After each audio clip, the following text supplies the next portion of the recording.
All right, guys, thanks so much for tuning in to another episode of Star Wars Weekly Review. As usual, we got the whole crew here. Everybody has watched episode 3 of The Bad Batch, and we're here to talk about it. I like to do intros all the time. So below me, we got my girl, Erin. Below her, we got the guy, Aaron, also known as Star Wars Guide. And we also got my boy, Star Wars Lawyer. And below him, we got Nico Skywalker. And before we get into the episode, I want to wish a couple of our friends happy belated birthday. Nico and Star Wars Guide, they're getting older. They're getting gray hair. Yes. Yep. Join the party. Coming up. But happy birthday, you guys. Happy birthday. Thank you. Thank you. Make sure you guys send them lots of love on their pages and go and follow them. And send them a happy birthday in the comments if you guys can. So today we're talking about episode 3. I think it's titled Replacements for episode 3. Now, I want to first get initial reaction from everyone, and we'll go down the line. We'll start with you, Erin. What did you think about the episode? Overall, I really liked the episode. I feel like it was really like straightforward, straight to the point. Yeah. Of course, I loved the part where Wrecker made Omega her own little space, her own little room. I was like, oh my gosh. Yes. I didn't think I could possibly love Wrecker more, but I was like, oh, it's so cute. The best uncle ever. I know, right? I told you he was going to be the best uncle, and of course he is. Yep. But I really liked the episode. Again, I thought something might happen when Omega was cornered by that like dragon energy eating animal. I was like, oh, are we going to see something? Yeah. No, we didn't, but I'm still with you, Chris. I'm not saying she's force sensitive, but I'm not force sensitive. Oh, like in terms of her capabilities, gotcha. Yeah, because I'm like, what does she do? But I do think I feel like something really bad is about to happen for her, just because of this sort of like newfound family thing. And I feel like something with the Kaminoans and her is about to happen. So I know. Yeah, interesting. I guess we'll find out. Star Wars Guy, man, talk to us. What'd you think about the episode? I enjoyed it, and that I can say the same as Aaron. You know, that was the most touching moment. It's like Wrecker's super hungry, and he's like, I want 2 pieces of food, and rations were low. And she's like, here you go, you can have mine. He's like, yeah. And then Hunter's like, wait a minute, we have a kid now. And he's like, all right, fair enough. And he's just so thoughtful to make her own room. Now, I do want to say, I think a Kaminoan rebellion will be happening, I think, because they're, in the episode, they talked about a newer clone, I guess, or a newer gene of clone that's going to hopefully save their relationship with the Empire. Yeah. And when that doesn't work, I think they're going to get drastic and say, let's just fight them. Yeah. And so that's a good thought, because I've always wondered, like, where the hell are the Kaminoans, years later? We don't really see them. So, yeah, I don't know. Chris, talk to us, man. So I want to focus on something that wasn't as happy as much as I love that moment. It's interesting because no one on here sort of really talked about it, but I've seen other people that are like Crosshair fans. They're like, they're gonna redeem him, and I'm just like, good soldiers follow orders. Yeah. But I'm like, okay. But it made me wonder, if y'all played the Battlefront 2 story mode, there was I can't even remember what their name was, but it was Iden Versio and her squad. The woman in that squad with Crosshair kind of looked like Iden Versio. They didn't say a name, but good point. It did kind of look like her. So I was like, that her? I've never played this, so I'm going to have to look that up. Yeah, so it's actually a fairly good story mode. Short, but still fairly good. But yeah, so it made me think, is there going to be a connection there? Because her squad was like a really top tier Imperial squad.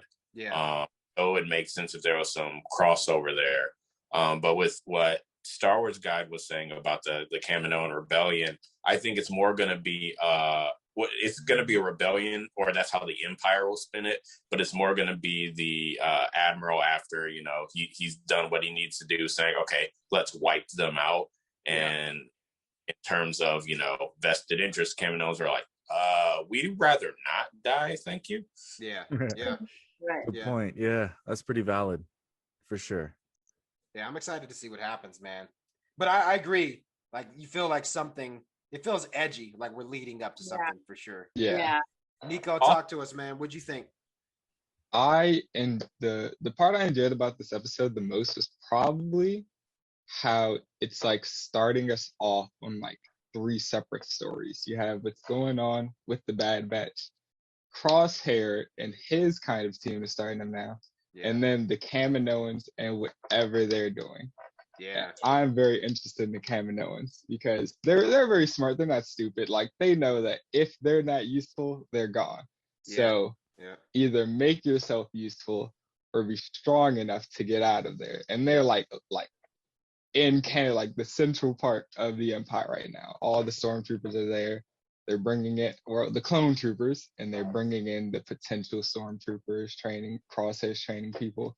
So it's like, if things go bad, it wouldn't be easy for them. It would be easier to be wiped out than to leave for them. So it's like, how are they going to find their foothold or leave or just get eradicated? That's going to be an interesting story. Yeah. And I don't think a lot of people are ready for that. That's like the unexpected part for me. Yeah. I feel like we're definitely getting in. I think I said this like even in our first video for this, where you feel like they're definitely showing us that transition between like clone troopers to those who are just enlisted. You know what I mean? So I think we're definitely starting to see like the transition of how that all happened, and it's not going to be pretty. That's for sure. So the next thing I want to do is talk about little things that we took away, and I'll kick this off and then we can go down the line. So number one, like starting off like in the beginning of this episode, we have the crash landing on that moon planet. I don't know if any of you got these vibes. Maybe I'm just thinking too deep. Me and Star Wars guy do this a lot. I think we think pretty deep about things, and then it's like, oh, well, I mean, it could be it and it might not be it. But I was thinking about it, and I was like, it felt like Empire Strikes Back. Like, you remember when they were on like that moon planet, and it was like the space worm that they went inside of, and the Millennium Falcon. I don't know. I just got those vibes. Not per se the scene in its entirety, but I just got those vibes watching it, which I thought was like a cool little, I don't know, callback. I thought it was cool. Then we also talked about Wrecker. I mean, he's like the cool uncle, man, of the group. But what was it in the previous episode? He got pretty banged up, and then we also noticed that he's having some issues, like he's having like a headache. And every scene I feel is always intentional. So we also seen that Tech was working on some type of like device that would defuse their inhibitor chip, or able to take it out in some way. It wasn't finished, but it looks like he was working on it, and he knows the severity of it. And then in the midst of that, you also have Wrecker, who's like having this constant headache, but they kept kind of tuning in on that. And I almost wonder, it made me think of Avengers, what was it? God, what Avengers movie was that? Age of Ultron, where Hulk and Iron Man fight each other. It's almost like a moment like that where you're like, oh, they're on the same team, but something's going to happen where this person gets triggered and you're going to have some type of confrontation. I feel like, and Wrecker's like the Hulk of the group. You know what I mean? So I feel like something's probably going to happen where, again, and I said this even from the beginning, like I don't think it's going to end well for this clone group at all. But I feel like we'll definitely see something interesting, with that, going forward with Wrecker. A lot of you guys already said this already, but the Kaminoans, they aren't really like, they're not feeling Tarkin or what was his name, Rampart. He seems like he's more superior than the clones, but the clones, like you guys said, there's who is or what is this superior, clone that they're working on. And mind you, I'm not ruling this out either. I don't think it was coincidental that we seen a dead Jedi on Kamino. And I feel like every scene has some intentionality. And I have to wonder, like, if we'll see, something with that. Like, are they doing are they creating a force sensitive clone? And there's a lot of theories that a lot of us could jump into with that, but that's an idea as well. Yeah, that's my thoughts. We'll go down the road. Aaron, what are some things that you took away from the episode? Yeah, I definitely felt like they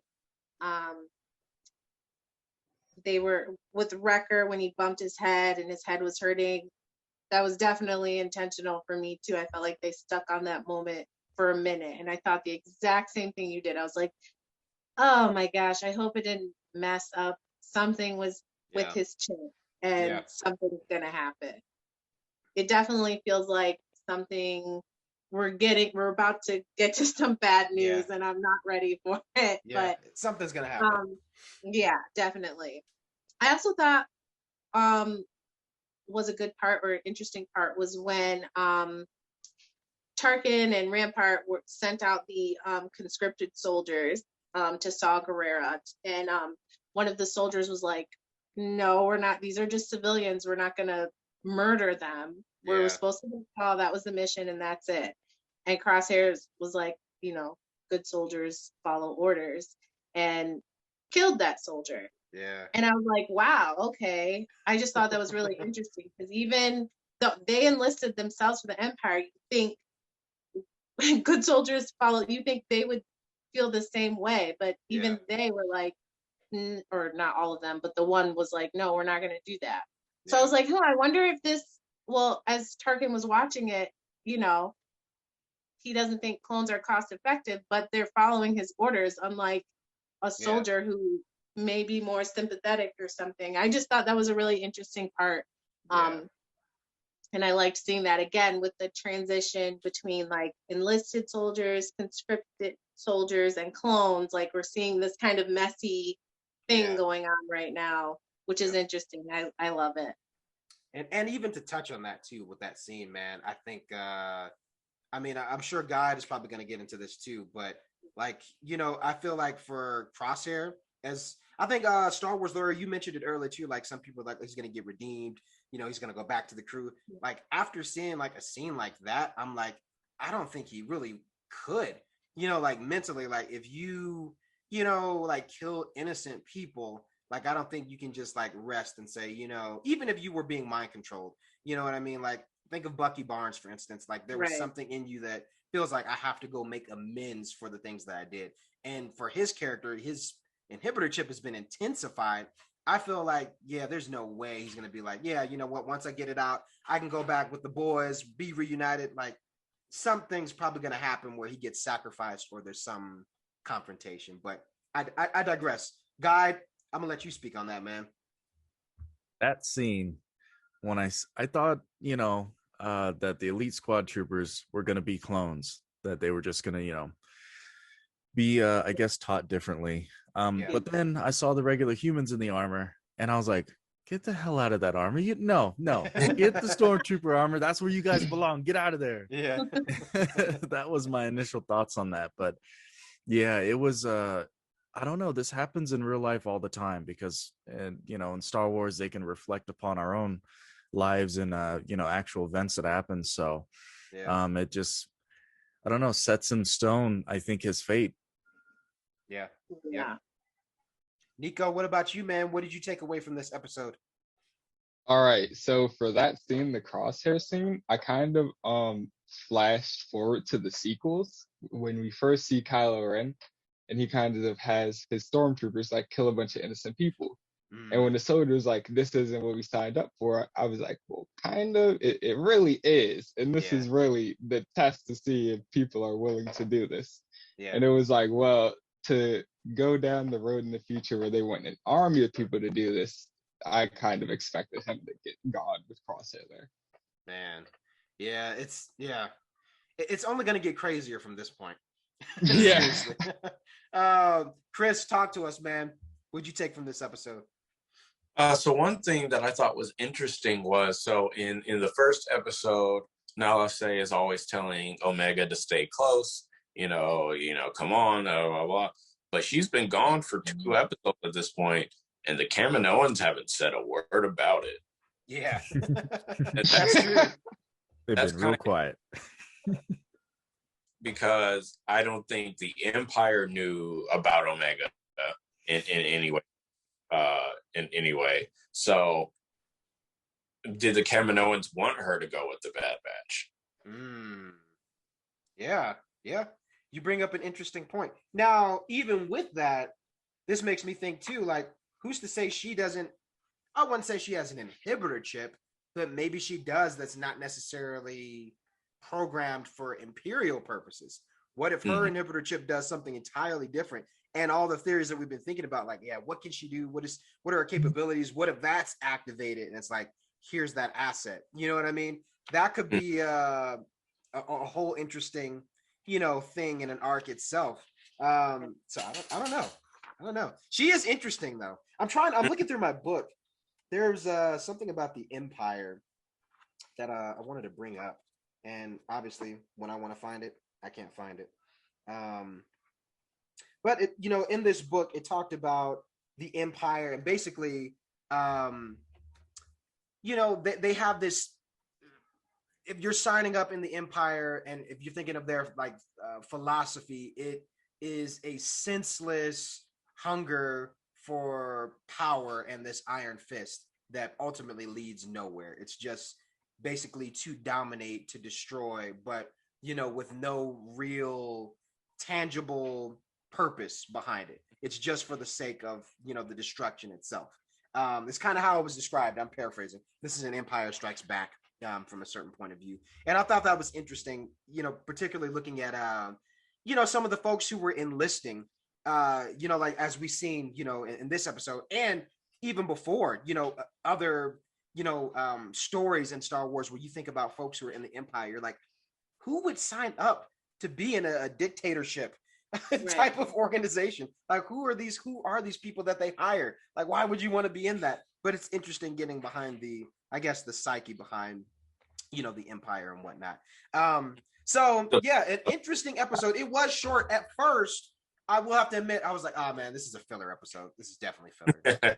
This is short. Like, I thought it was shorter than last week's. I was like, what is this? Yeah, so I rewatched it again. And as I rewatched it again, it was kind of one of those things like we were talking about. I feel like it's definitely build up for something else. There's always, like, every scene has intentionality. So I feel like a lot of the little things we've been talking about, I'm like, okay, we've seen this for a purpose. They said this for a purpose. And it's build up for something bigger and something darker. I mean, and plus you have to think about where we left off, where this show was stemmed from. Like season 7 of Clone Wars was heavy. You know what I mean? So an aftermath of, those events, it's only going to get crazier, which brings me to our next point of conversation is theories. So I'll say this, and we've talked theories a couple times, particularly about the Bad Batch, but I guess when we're thinking about, and mind you, we're going to have 14, there's 14 episodes, right? So I think, yeah, well, by the time we get to that 14th episode, we'll see if our theories are correct or not. But, I think ultimately, it's not going to end well for the Bad Batch. But I feel like Hunter and Omega may be like the only ones to carry on. It's kind of my thought. And I feel like Vader, he's like, if you think about Vader's character in this time, he's the iron fist of the Empire. I think he's going to be sent in, to basically take them out, essentially. So, Aaron, let me know what you think. What are your theories going into Bad Batch later down the road? I'm like so not good with theories. I was thinking about it earlier. I would love to see Vader at this point in time, because it's almost like I'm trying to think if we ever really saw him like right after all of this. I don't think we have, just like in books and literature and stuff. But it would be so awesome to see him at this moment where he's, it's so fresh. I think that would be awesome. Yeah. But oh man, I don't want anything to happen to them, but I think you're right. You're right. It's like the Suicide Squad. You know what I mean? Of Star Wars. It's like they're fun, they're like, if I could give a name to this, it's like they're the hot topic group of Star Wars. You know what I mean? But you know it's not gonna end well, but you're having a good time at the same time. The only time we got to really see Vader was like at the end of Clone Wars, you know, like kind of going into this, you know, we got to see him briefly, but you know, I feel like at some Rebels, point, but that was like years later. So like, there's this whole space of time where like, unless you read the comics, you don't know what Vader's doing. You know he's around, and like you said, he is the fist. Yeah, he's like the ultimate power right now. Yeah. Maybe he'll make an appearance. I think that would be so awesome. Yeah. But yeah, I don't know. I'm interested to hear the rest of your guys' theories because Star Wars guy, take it off, man. What do you think? Yeah. Man, I definitely, and especially for this episode too. Like, where do you think we're going?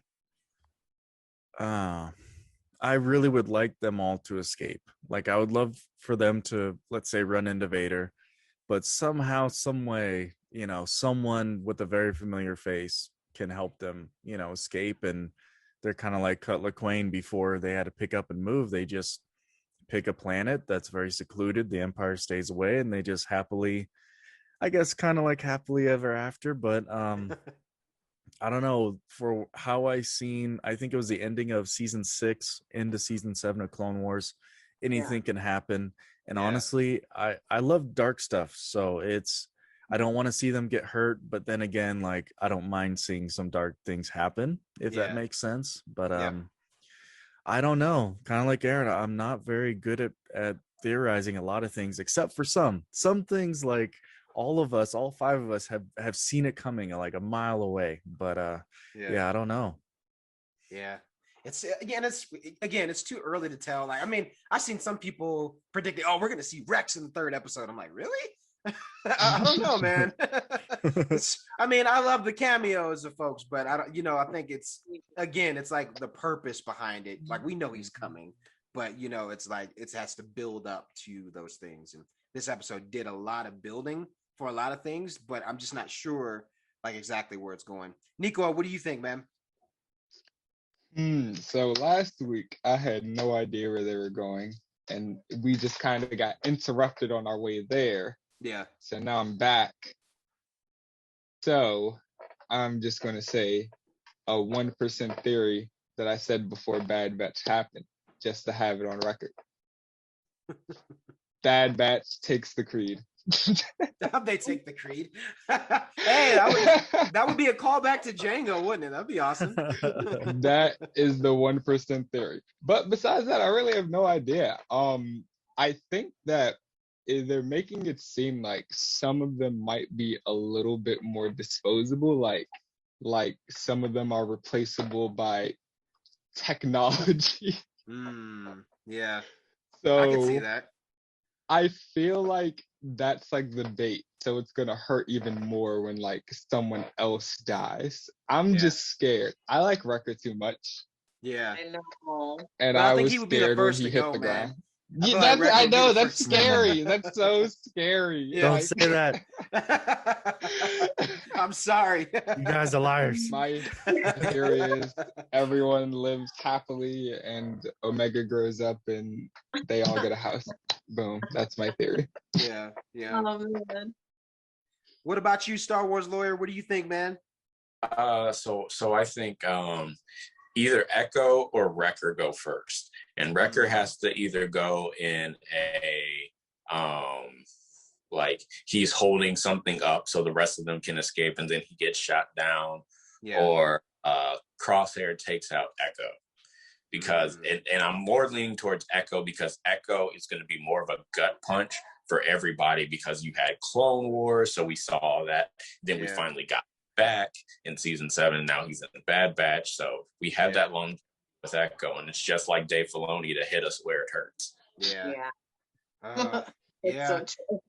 it's kind of this universal theme of like, it's ultimately, not going to end well for this group. But then, going back to Omega, I feel like, and it's almost like, when I'm using the Mando and, Grogu kind of example is, when you have a kid that's kind of tied into the mix of things, there's got to be some type of enhanced protection or abilities, I would say. So if you're going to be in a suicidal group, such as this, like going on this suicide mission and you have this kid, I feel like, yeah, there's definitely something. Obviously, we know there's something special about her. We just don't know what it is yet. And I'm excited to see what that is. So without further ado, I think, that's pretty much it. All that I had to say about the episode. Any other thoughts? Anything else you guys wanted to bring to the table? One thing I did want to mention is, so when she's in that little cave area with the dragon, and she's able to think on her feet to toss the flashlight because it'll attract the beast and it can eat it. It reminded me of something that Rex said to Ezra about Anakin, how Anakin was able to use Force but think on his feet. And so while we know Omega, like, this is her, the second world or the third world she's ever been to, and she's able to think on her feet really quickly. Yeah. So she's really intuitive. So, either, I'm not saying she's Force sensitive, I'm not saying she's not, but there's also that maybe she's the beginnings of that next breed of clone, since she is. Interesting. And I mean, and we talked about this too, like, it kind of plays on her name. Did Star Wars lawyer freeze up, or is he just being really still? Oh, wow, that's impressive. I thought you were frozen. Anyway, it kind of plays on her name. Again, the beginning and the end. And, my brain is still, I think, like a lot of us, is trying to wrap around, like, all right, what is it with her? There's got to be something special about her, or maybe she's just this kid clone, you know what I mean? But I still feel like there's more to her. And then again, there's the other theories about, like, as far as the Kaminoans, like what they're working on, this, new super clone, whatever. I think that's going to be really interesting as far as what their next phase is, as they talked about. So I'm excited to see that all come together. But anyway, guys, that's pretty much it for our episode today. It was a short episode, short show, but all good fun. As usual, guys, if you're new to the channel, be sure to like this video and subscribe. All of us here are on TikTok. Let me do this really quick. So you guys can follow Star Wars Guide here on TikTok, and also follow Erin. She's on TikTok as well. She has some amazing content. Really cool cosplayer friend of mine. So be sure to follow her as well. Also, be sure to follow Nico. If you guys want to learn some cool stuff about lightsaber everything, this is your man with the plan. And then follow Star Wars Lawyer, you guys. Give him a follow if you're on TikTok. He talks a lot. I mean, cosplay. He does some lore stuff as well. And just an overall dope dude. So go and check him out. Give him a follow. And as usual, guys, be sure, again, like I said, subscribe to the channel. New content every week. And we will all see you next Friday for the next episode of Bad Batch. Much love. Take care. May the Force be with you. Bye, guys. Right. See you guys. Bye. Later.